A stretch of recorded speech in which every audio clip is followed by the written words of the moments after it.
Praise the lord. ఈరోజు మీకోసం జీవం గల దేవుని మాట. హెబ్రీయులకు రాసిన పత్రిక 6వ అధ్యాయము 10వ వచనము. మీరు చేసిన కార్యమును మీరు పరిశుద్ధులకు ఉపచారము చేసి ఇంకను ఉపచారము చేయుచుండుట చేత తన నామమును బట్టి చూపిన ప్రేమను మరచుటకు దేవుడు అన్యాయస్తుడు కాడు.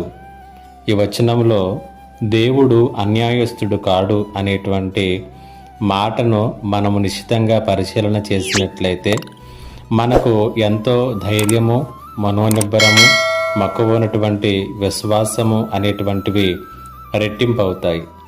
కారణం ఏంటంటే దేవుని నామంలో మనము ఇతరులపై చూపినటువంటి ప్రేమ, మనము ఇతరులకు ఇచ్చినటువంటి సహాయము, వారికి చేసినటువంటి ఉపకారము, వారిపై చూపినటువంటి ప్రేమ ఏవైతే ఉన్నాయో వీటన్నిటినీ కూడా ఒకవేళ మనం చూపినటువంటి వారు మరిచిపోవచ్చు.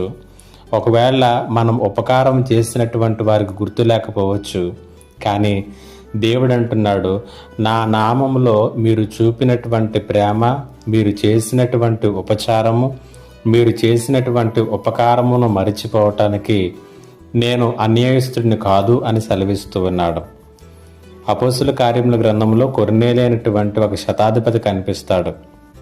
శతాధిపతితో దేవుని దూత మాట్లాడుతూ, కొర్నేలి, నీ ప్రార్థనలు, నీ ధర్మ కార్యములు దేవుని సన్నిధికి జ్ఞాపకార్థములుగా చేరాయి అని దేవదూత సెలవిస్తుంది. కాబట్టి మనము చేసినటువంటి మంచి పనులు, ధర్మకార్యాలు, దేవుని నామంలో చూపినటువంటి ప్రతిదానికి కూడా మనుషులు కాదు, దేవుడు ప్రతిఫలం ఇస్తాడు, దేవుడు జ్ఞాపకం చేసుకుంటాడు. కాబట్టి జ్ఞాపకం చేసుకో, దేవుడు అన్యాయస్తుడు కాదు. నువ్వు చేసిన ప్రతిదానికి ఆయన ప్రతిఫలం ఇస్తాడు. దేవుడు మిమ్ములను ఈ మాటల చేత బలపరచునగాక.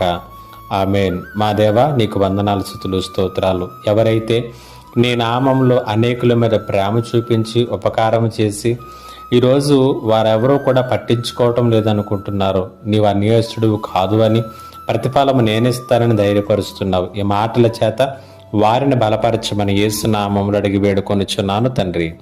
ఆమేన్.